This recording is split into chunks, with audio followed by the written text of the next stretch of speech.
Hello सारे होशियार बच्चों, क्लास 8 के हिंदी के टॉपर्स बच्चों, एक बार फिर आप सबका बहुत बहुत स्वागत आपके अपने YouTube channel learn Hindi with Anju ma'am में। बच्चों, हम लोग आपकी कक्षा 8 की हिंदी की पाठ्य पुस्तक सुन चिरैया पढ़ रहे हैं, जिसमें हम लोगों ने पाठ भोला राम का जीव पढ़ा था। इसका एक्सप्लेनेशन रीडिंग हमने पार्ट 1 और पार्ट 2 में बहुत अच्छी तरह से कर ली थी। इसके बाद हम लोगों ने पीछे के अभ्यास करना शुरू करा था, है ना, बोध प्रश्न के अंतर्गत, जहां हम लोगों ने एक वीडियो में क्या करा था, मौखिक प्रश्न और अर्थ ग्रहण संबंधी प्रश्न, वो भी हमने अच्छी तरह से कर लिए थे। उसके बाद बच्चों हम लोगों ने किए उसमें लिखित प्रश्न, ठीक है, उसके आंसर्स भी हमने सारे कर लिए बच्चों, खूब अच्छी तरह से। आप लोग पिछले वीडियोस में जाकर उन सब चीज़ों को देख सकते हैं, ठीक है। चलिए, तो आज हम लोग आगे अब व्याकरण बोध करने जा रहे हैं। इसी पाठ में जो पीछे आपका व्याकरण बोध दिया हुआ है उसको हम लोग करेंगे। शब्द और पद है, अनुस्वार, अनुनासिक, नुक्ता, ये सब करेंगे। तत्सम, तद्भव, देशज और विदेशी शब्द, ये चीज़ें हम लोग इसमें करने वाले हैं बच्चों, ठीक है। तो बच्चों चलिए शुरू करें, है ना। चलिए शुरू करते हैं बच्चों। देखिए, चलिए, ये आपका पाठ है, पुस्तक कौन सी है, सोन चिरैया, कक्षा 8। पाठ का नाम है भोला राम का जीव और हम करने जा रहे हैं व्याकरण बोध। सबसे पहले ये देखिए, ये आपके पाठ के पीछे दिया हुआ है, इसको समझ लेते हैं। शब्द, है ना, शब्द क्या होता है, जो भी हम लोग बोल रहे हैं उसमें से हम शब्दों के को जोड़ जोड़ के ही तो एक वाक्य बना रहे हैं, है ना। तो शब्द क्या है, वर्णों के स्वतंत्र एवं सार्थक समूह को शब्द कहते हैं, है ना। देखिए, शब्द जो एक शब्द है वो स्वयं ही वर्णों से मिलकर बना है। हर शब्द, ये हमने वाक्य बोला ना, इसमें कितने सारे शब्द हैं, वर्णों एक शब्द हो गया, स्वतंत्र, ये सब शब्द हैं, इसमें बहुत सारे वर्ण मिक्स होते हैं, मिलते हैं। तो वर्णों के स्वतंत्र एवं सार्थक समूह को शब्द कहते हैं। जैसे आपके पाठ से ही शब्द इसमें लिए गए हैं। भोला राम एक सार्थक शब्द है, नारद, है ना, जीव, तीव्र, ये सारे के सारे स्वतंत्र और सार्थक शब्द हैं, ठीक है। अलग से जब हम किसी शब्द को देखते हैं तो उसे हम शब्द कहते हैं, वो वाक्य से अलग हम देख रहे हैं, इस बात को ध्यान रखिएगा, ठीक है। अब दूसरा चीज देखिए, पद, स्वतंत्र एवं सार्थक शब्दों का जब वाक्य में प्रयोग किया जाता है ना बच्चों। तो क्या फर्क हो गया, शब्द तो आपने अलग से उठाया, जैसे टोकरी में से एक आम उठा के अलग रख दिया तो वो अलग से हो गया, लेकिन टोकरी के अंदर वो एक समूह में है, ठीक है। तो जब ये शब्द जो होते हैं ना, जब वाक्य के समूह में चले, वाक्य के अंदर चले जाते हैं, और एक नहीं होता है, फिर कई सारे शब्द होते हैं, मिलकर एक वाक्य बनाते हैं। तो इन्हीं स्वतंत्र शब्दों को मिला मिलाकर जब वाक्य बनाया जाता है तो फिर क्या होता है बच्चों, कि वो जो शब्द अब आ गया, अब उस शब्द को उस वाक्य के अनुसार चलना पड़ेगा, है ना। अकेले तो कोई भी आप भी अकेले मनमानी कर लेते हैं, लेकिन आप कोई ग्रुप एक्टिविटी कर रहे हैं, कोई गेम ऐसा खेल रहे हैं जिसमें बहुत सारे बच्चे हैं, तो उन सब के अनुसार ही तो काम किया जाता है, नियम अनुसार। तो इसी तरह से अगर एक स्वतंत्र शब्द है, अलग है, अकेला है, तो वो एक शब्द है। जब उसको वाक्य में प्रयोग किया जाएगा तो वाक्य भी तो और भी तो शब्द है ना, सब अपनी अपनी मनमानी नहीं कर सकते। तो उन सभी शब्दों को किन नियमों को मानना पड़ता है बच्चों, लिंग, वचन, क्रिया, है ना, ये सारे जो व्याकरण के नियम हैं उनके अनुसार उस शब्द को चलना पड़ता है ना। इसी तरह यही बात तो लिखी हुई है, देखो अब इसकी लैंग्वेज पढ़ते हैं। स्वतंत्र एवं सार्थक शब्दों का, ठीक है, शब्द हमने ऊपर पढ़ा, स्वतंत्र एवं सार्थक समूह वर्णों का जो होता है उसे शब्द कहते हैं। वर्ण आपको पता है, क, ख, ग, घ, है ना, ये वर्ण होते हैं। तो स्वतंत्र एवं सार्थक शब्दों का जब वाक्य में प्रयोग किया जाता है तो उन पर लिंग, वचन, क्रिया का प्रभाव पड़ता है, इससे वे पद कहलाने लगते हैं, ठीक है। तो क्या मतलब हुआ, है तो वही चीज़, है तो वही, है ना? है तो वो भी शब्द, लेकिन जैसे ही वो वाक्य के अंदर प्रवेश कर लेता है, वो वाक्य का हिस्सा बन जाता है, तो वो क्या कहलाता है? पद। क्योंकि अब वो उस वाक्य के अनुसार ही उसका लिंग, वचन और क्रिया बनेगी। ठीक है बच्चों? अब देखिए जैसे अब वाक्य देखिए, नारद भोला राम का मकान पहचान गए। ठीक है, उदाहरण के माध्यम से समझ रहे हैं हम लोग। अब इसमें भोला राम को हम ले लेते हैं एक शब्द। हालांकि नारद भी शब्द है, मकान भी शब्द है, पहचान भी शब्द है ना। हमने एक शब्द पकड़ लिया, भोला राम। अब भोला राम इस वाक्य के अंदर है, तो इसको इस वाक्य के अनुसार ही लिंग वचन क्रिया का प्रयोग करना पड़ेगा। भोला राम का मकान पहचान गए, है ना। तो अब वाक्य जो है देखिए सारी स्पष्टता दिखा रहा है। अगर भोला राम अलग होता इस वाक्य से, केवल भोला राम होता, तो आप कैसे भी कर सकते थे। भोला राम आ रहा है, भोला राम सो गया है, भोला राम अच्छा नहीं है, भोला राम एक पुरुष है ना। कैसे भी वाक्य बन सकते थे। तो उस वाक्य के अनुसार उसका क्या होगा? लिंग वचन क्रिया होगा, है ना। भोला राम को किसी भी चीज़ से आप जब भी किसी वाक्य से कनेक्ट करेंगे, तो उस वाक्य के अनुसार ही उसका लिंग वचन क्रिया होगी। तो इस तरह से जब ये वाक्य में आ गया, ये भोला राम एक शब्द है, लेकिन अगर ये वाक्य के अंदर है तो यह बन गया पद। चलिए ठीक है बच्चों, अगले पेज पे देखते हैं और अच्छी तरह से इसको समझाया गया है। अब यहाँ देखिए, शब्द और पद में अंतर। वैसे तो काफ़ी हमें समझ में आ गया है, फिर भी एक बार और देख लेते हैं। जब शब्द का वाक्य में प्रयोग किया जाता है, तब वह शब्द स्वतंत्र नहीं रहता, बल्कि व्याकरण के नियमों, लिंग, वचन, कारक में बंध जाता है। जैसे जैसे उदाहरण दिया हुआ है, जैसे एक शब्द दिया हुआ है जीव। ठीक है, अब देखिए वाक्य में क्या होगा? भोला राम के जीव ने 5 दिन पहले देह त्यागी थी। ठीक है, अब जीव एक अलग से अगर लिखा गया तो एक शब्द है। अब इस वाक्य के अंदर जब प्रयोग किया गया तो ये पद है। अब ऊपर लिखे वाक्य में जीव शब्द के साथ अनेक व्याकरणिक नियम यानी व्याकरण के नियम जुड़ गए हैं। व्याकरणिक नियमों का परिचय या विवरण देना पद परिचय कहलाता है। पद परिचय में पद का व्याकरणिक भेद, लिंग, वचन, कारक आदि का ही विशेष रूप से उल्लेख किया जाता है। यानी कि जब आपसे कहा जाए कि इस पद का परिचय दो, तो आपको क्या बताना है कि इस पद में कौन सा लिंग है, कौन सा वचन है ना, कौन सा कारक है। इस तरह से हमें बताना होता है। चलिए आगे देखते हैं। अब जीव शब्द का पद परिचय इस प्रकार लिखा जाएगा। जीव, अब आपने शब्द लिख दिया सबसे पहले, उसके बाद हम लिखेंगे जीव क्या है? एक जातिवाचक संज्ञा है। बच्चों, जातिवाचक संज्ञा क्या होती है, आपको याद है कि नहीं है? हम लोग पिछले वीडियोस में भी देख चुके हैं।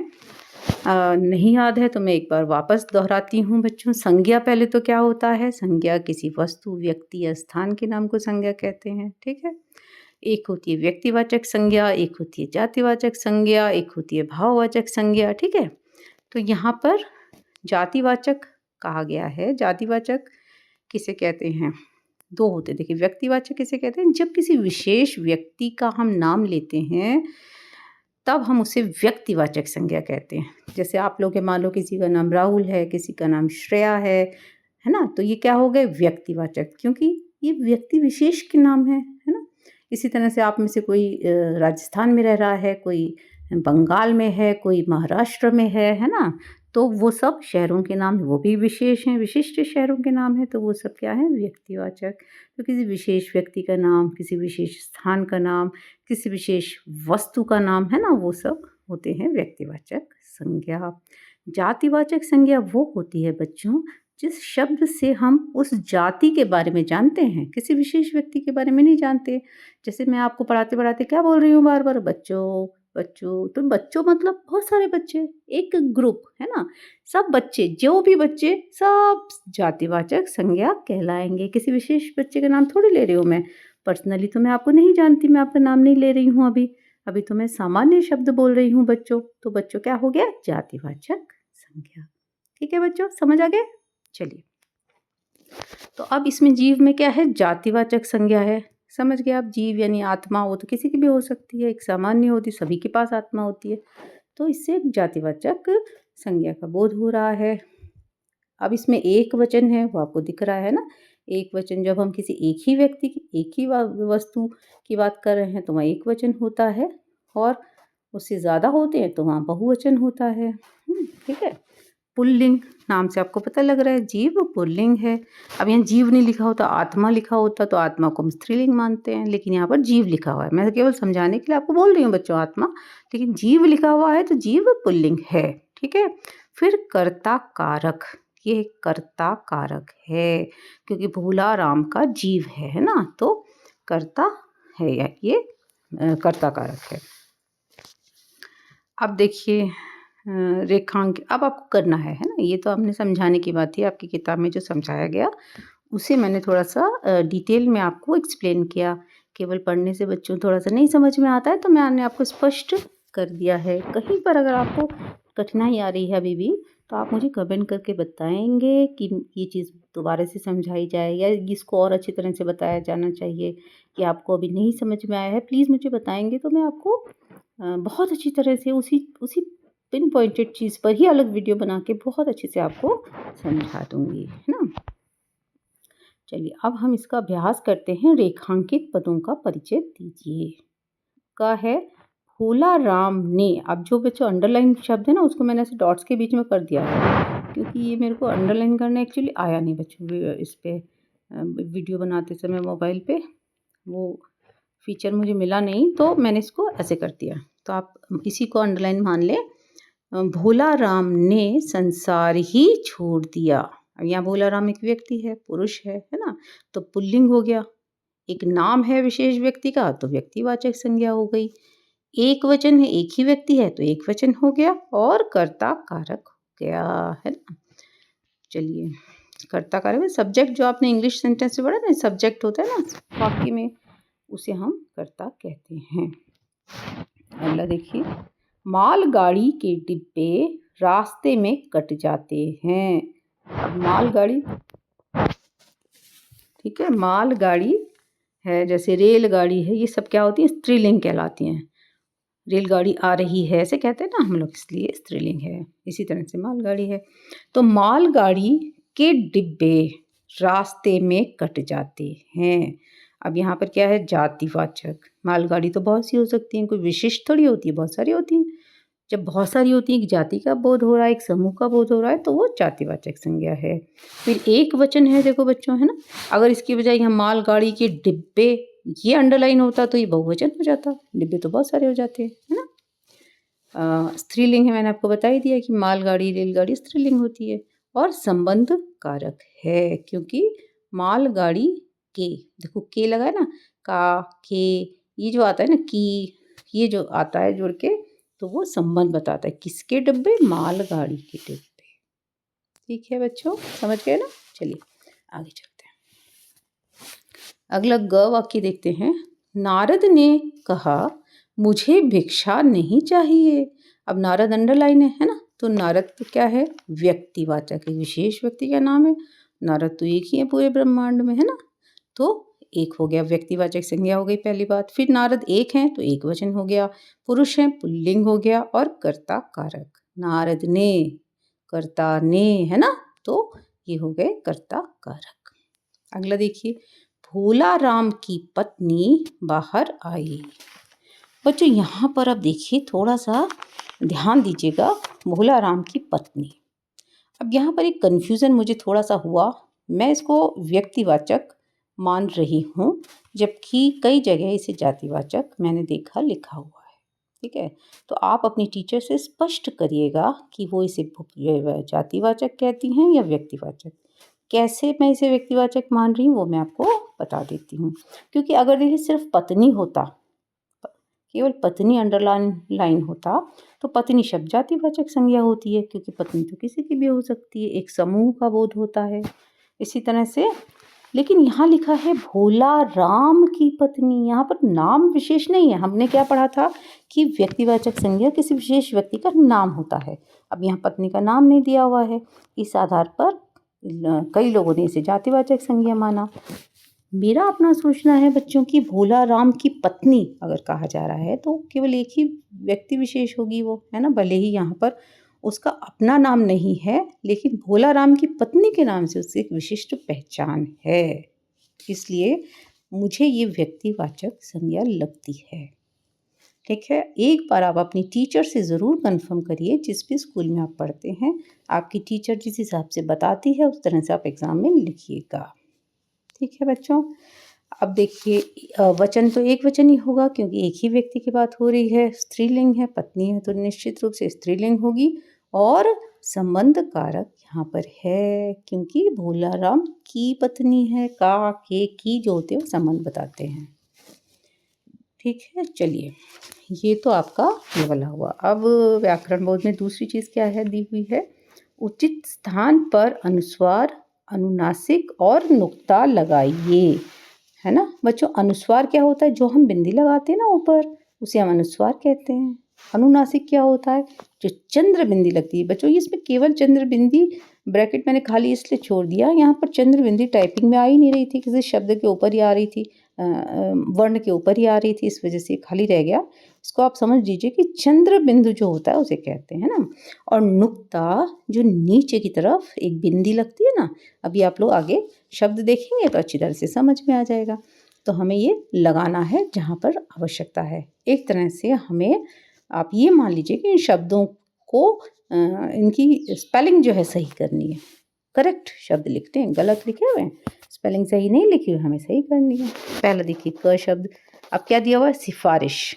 सिफारिश दिया हुआ है ना, लेकिन इसमें नुक्ता लगाना रह गया था, तो आप उत्तर में क्या लिखेंगे, सिफारिश। अब यहाँ पर आप ये नुक्ता लगा देंगे। दूसरा देखिए पाँच, पाँच थोड़ी होता है, पाँच होता है, तो पाँच मतलब यहाँ अनुनासिक यानी कि चंद्र बिंदु ऊपर लग जाएगा। ठीक है, इसी तरह से तरग, तरग, तरग नहीं तरंग, ऊपर क्या लग जाएगा, अनुस्वार यानी कि बिंदी, है ना। इसी तरह से व्यज्ञ, व्यज्ञ नहीं व्यंग्य, तो व्यंग इस तरह से ऊपर, इसमें भी अनुस्वार यानी कि बिंदी लग जाएगी। फिर काफ़ी, कॉफ़ी, कॉफ़ी बोलते हैं ना कॉफ़ी, तो यहाँ पर फ में क्या होगा, नुक्ता लगेगा। इसी तरह से ब्रह्मांड, ब्रह्मांड लिखा हुआ है तो ब्रह्मांड होता है, ब्रह्मांड, है ना, तो बिंदी लगेगी यानी कि अनुस्वार लगेगा। फिर पेशन, पेशन नहीं होता है वर्ड, वो होता है पेंशन, बिंदी लग जाएगी। फिर जा में देखिए दफ्तर, दफ्तर में फ में भी यहाँ पर लगता है नुक्ता। ऊगना, ऊगना में चंद्र बिंदु लगेगा, ऊँघना। झझट, झझट नहीं झंझट, क्या झंझट है ये, है ना, झंझट ऐसे बोलते हैं ना। तो यहाँ पर इस तरह से इसमें करेक्शन होगा। इन शब्दों को बेटा आप लिख के एक बार प्रैक्टिस कर, जैसे आप लिख लीजिए शब्दों को, फिर बिना देखे उसको लिखने की प्रैक्टिस करिए। तो ये क्या है, सही शब्द, कभी कभी गलती हो जाती है, बच्चे आप लोग छोटे सीख रहे हैं ना, तो प्रैक्टिस करिए लिख लिख के। चलिए आगे देखते हैं। अब तीसरी बात क्या दी हुई है व्याकरण बोध में, उत्पत्ति के आधार पर शब्द भेद, है ना। अब देखिए कितनी तरह के शब्द भेद होते हैं। पहला देखिए तत्सम शब्द, जो शब्द संस्कृत भाषा से ज्यों के त्यों हिंदी में प्रयोग किए जाते हैं तत्सम शब्द कहलाते हैं। जैसे दंत, नयन, जिह्वा आदि, तो ये तत्सम है, यानी एकदम शुद्ध संस्कृत निष्ठ शब्द होते हैं और संस्कृत से वैसे के वैसे ले लिए गए हैं, उन्हें हम कहते हैं तत्सम शब्द। दूसरे प्रकार के होते हैं तद्भव। तद्भव शब्द क्या होते हैं, जो संस्कृत शब्द थोड़े बहुत परिवर्तन के साथ हिंदी में प्रयोग किए जाते हैं वे तद्भव शब्द कहलाते हैं। जैसे देखिए ऊपर तो तत्सम में क्या लिखे दंत, लेकिन हम क्या बोलते दांत, दांत बोलते ना। तो हमने थोड़े से प्रयोग संस्कृत के शब्द है लेकिन इसको हमने थोड़ा सा परिवर्तन के साथ अब हमारे प्रयोग में आता है। इस तरीके से हम सामान्य बोलचाल में भी हम इसी तरह के शब्द ज़्यादा बोलते हैं। जो तत्सम शब्द हैं प्रायः वो बोलचाल में कम आते हैं। जैसे आँख, अब ऊपर इस आँख को क्या लिखा गया था तत्सम में, नयन, है ना, लेकिन जनरली हम लोग बोलते कैसे हैं, आँख। तो ये है तद्भव। इसी तरह से जीभ, है ना, इत्यादि शब्द तद्भव शब्द हैं। चलिए आगे देखते हैं देशज शब्द। देशज जो शब्द अपने देश की स्थानीय बोलियों में प्रयोग किए जाते हैं, है ना। तो ये तो विशेष एरिया के ही शब्द होते हैं और हिंदी भाषा में उन्होंने अपना विशेष स्थान बना लिया है, उन्हें देशज शब्द कहते हैं। लोकल जो लैंग्वेज होती है ना, राजस्थान में राजस्थानी भाषा में कुछ शब्द प्रयोग हो गए, अवध में उधर कुछ शब्द प्रयोग हो गए, है ना, या विशेष देश में जो प्रयोग किए जा रहे हैं। अब किसी विदेशी से आप कहें, है ना, तो वो शब्द उसकी समझ में नहीं आएगा क्योंकि वो हमारा देश शब्द है। हमारे जो नागरिक हैं हम लोग आपस में समझ लेते हैं इंडियंस कुछ शब्दों को। अब देखिए जैसे कि धरना दिया, कौंच रहा, है ना, कहते हैं ना ये बात बहुत कौंच रही है, इन्हें हमें बुरी लग रही है, हम कहना ये चाहते हैं। छाले पड़ गए, छाले पड़ गए, है ना, जनेऊ, ये जो शब्द हैं ये हमारे देशज शब्द हैं। अब देखिए विदेशी शब्द, विदेशी भाषाओं के संसर्ग से, संसर्ग मतलब हमारा विदेशी भाषाओं के साथ भी हमारा मेल जोल रहा, मिलन जुलन से जो शब्द आ गए, है ना, हिंदी भाषा में आए और प्रयोग किए जाने वाले शब्दों को विदेशी शब्द कहते हैं। ऐसे शब्द जो कि दूसरी भाषाओं से हिंदी भाषा के संपर्क में आए और फिर इसके ही हो गए या प्रयोग में आने लगे। जैसे डॉक्टर, है ना, डॉक्टर कहते हैं हम लोग, रात दिन कहते हैं डॉक्टर की, डॉक्टर बोलते हैं, मगर ये विदेशी शब्द है। इस तरह से इंतज़ार, फैशन, जिक्र, गुफ्तगू, pension, allot, register, record, railway, फुर्सत, ये सारे शब्द जो हैं इस प्रकार के ये विदेशी शब्द हैं, है ना बच्चों। आप लोग को लग रहा होगा और इसमें क्या विदेशी, ये तो हम रोज़ बोलते हैं। हाँ बच्चों, ये हमारी भाषा में इस तरह से घुल मिल गए हैं, रच बस गए हैं कि हमें पता ही नहीं लगता कि विदेशी शब्द हैं। नीचे लिखे शब्दों को उचित शीर्षक के नीचे लिखिए। अब आपने चारों प्रकार के पढ़ लिए, क ख ग घ। अब आपको इसी तरीके से इन शब्दों को छाँट कर उनके प्रकार में लिखना है। कौन से तत्सम हैं, कौन से तद्भव हैं, कौन से देशज हैं, कौन से विदेशी शब्द हैं। मैं आपको आंसर बता रही हूँ बच्चों, लेकिन आप लोग पहले खुद करके देखिएगा और फिर आंसर से मिलाइएगा कि आपको समझ में आया कि नहीं। ऐसे मत देखिएगा, तो आपको अच्छे से पक्के से आ जाएगा। तो इसमें से तत्सम शब्द जो हैं देखिए मैंने छाँट कर लिख दिया आपको। सूक्ष्म, महोदय, पत्रिका, कविराज, कक्ष, चिकित्सा, ये सब तत्सम शब्द हैं। तद्भव शब्द इसमें एक है पक्का, है ना। फिर देशज जो शब्द हैं वो है जैसे इसके अंदर हट्टा कट्टा, मलाई, पिचकारी, दुपट्टा, चारपाई, कतर ब्योंत, खड़वाना, बरौनी, है ना, ये सारे शब्द जो हैं वो देशज शब्द हैं। विदेशी शब्द कौन कौन से हैं इसमें देखिए, रिटायर, इंजीनियर, इनकम टैक्स, दरख्वास्त, विजिटिंग कार्ड, फसाद, घड़ी साज, ऑपरेशन। ये शब्द देखिए कुछ शब्द अंग्रेज़ी से आए, कुछ उर्दू से आए, इस तरीके से शब्द हमारे पास विदेशी शब्द ये हो गए। ठीक है, तो बच्चों ये तो आपका व्याकरण बोलना मैंने करा दिया, कंप्लीट हो गया। तो उम्मीद करती हूँ कि आपको समझ में आ गया होगा।